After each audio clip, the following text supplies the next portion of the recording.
Living on the water, part of the American dream. I feel so lucky and fortunate to live here on the shores of the Chesapeake.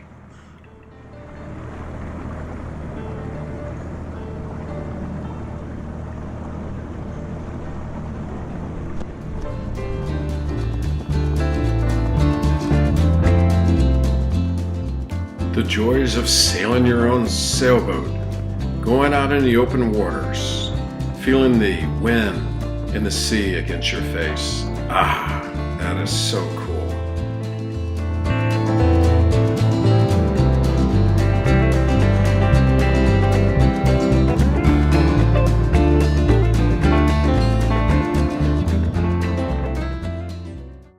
Going to an oyster roast on the shores of the Chesapeake.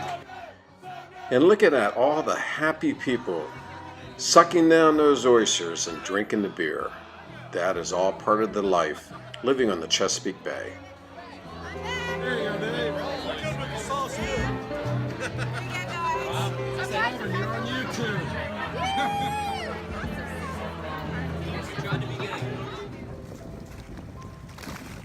Dealing with tropical storms in the late summer and early fall. You have the various Hurricane Michaels, tropical storms, creating havoc for all the marinas, tides above normal, and of course, worrying about your boat, making sure that it's all tied down and securely fastened.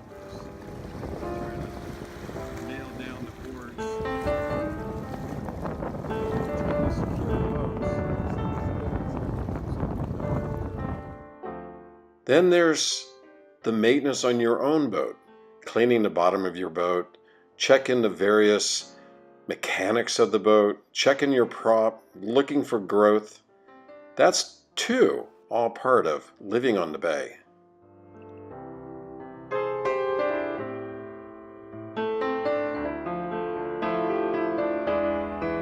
Well, this is my dock. And when you're finished with all of that, then comes the fun part, working on your own dock. Is fungus and bacteria, bugs that are not good for the wood. And the water and a lot of the nails, as you can see there, have popped up the wood. So I've been working on it. It's not always fun and games on the river. And then you start coming up to see where I'm working on it. So you pressure clean the dock, takes all the stuff out, and then there's boards. There's probably a half dozen boards I got to replace.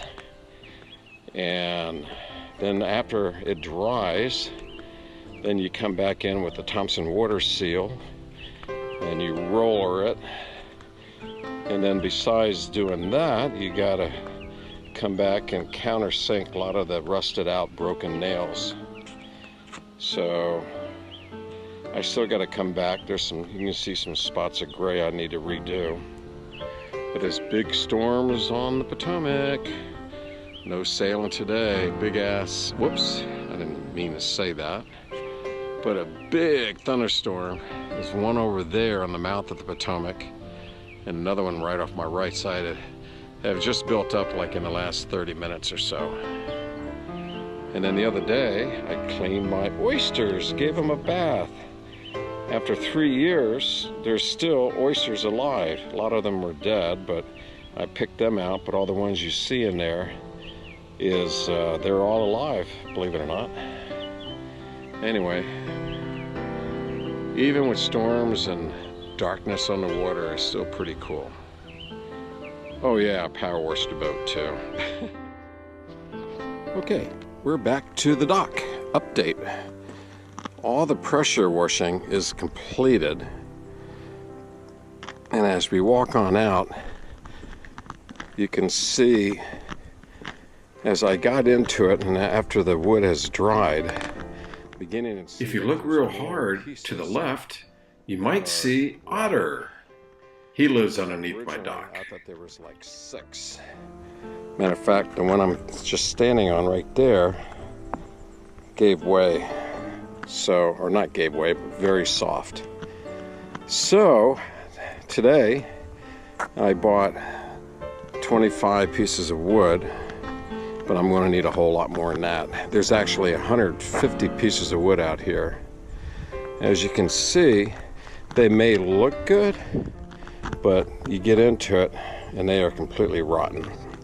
Matter of fact, as soon as I get my little buddy, I will show you my little buddy. He's a great big guy, man. This guy can really lift some weight. But anyway, little buddy split these things right up. So I pull out 2 or 3 pieces at a time. They weigh about over 20 pounds a piece. So anyway, I've already installed about 10 or 12. But as you start coming down here, I wanted to show you what it looks like as you start tearing into the dock. The beams underneath are all in great condition. There's no problem there. I'm thoroughly convinced is that if you look at the gap between each of the wood, it's very small, and so basically it didn't have enough room or area so the water can leak out, and that's one of the reasons why it's all failed. You guys missed it. That's little buddy. They call it a duck wrecker, but it's a dock wrecker. Man, you can put that thing in there and that squeezes up the wood and out it pops it goes. So, and back around to the outer side. The long ones are actually in a little bit better shape. So maybe with all the preservative I put on it, if I can get a couple more years out of it. Oh, there's my oysters. Yeah, they're dirty again. Those little suckers. Anyway, they're supposed to get dirty. So that's what the dock looks like. So what I'm going to do is once a week I'll stop into this lumber yard. It's not a lumber yard, it's a lumber processing company.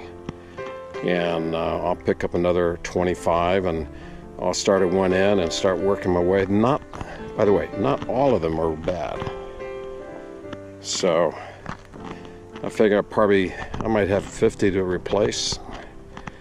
There's 2 that I've just replaced. Came out nice.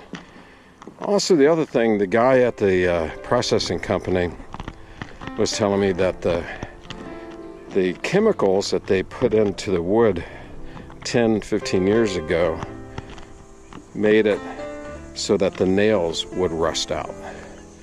I don't know if that's true or not, but all I know is that a lot of the nails that they put in failed.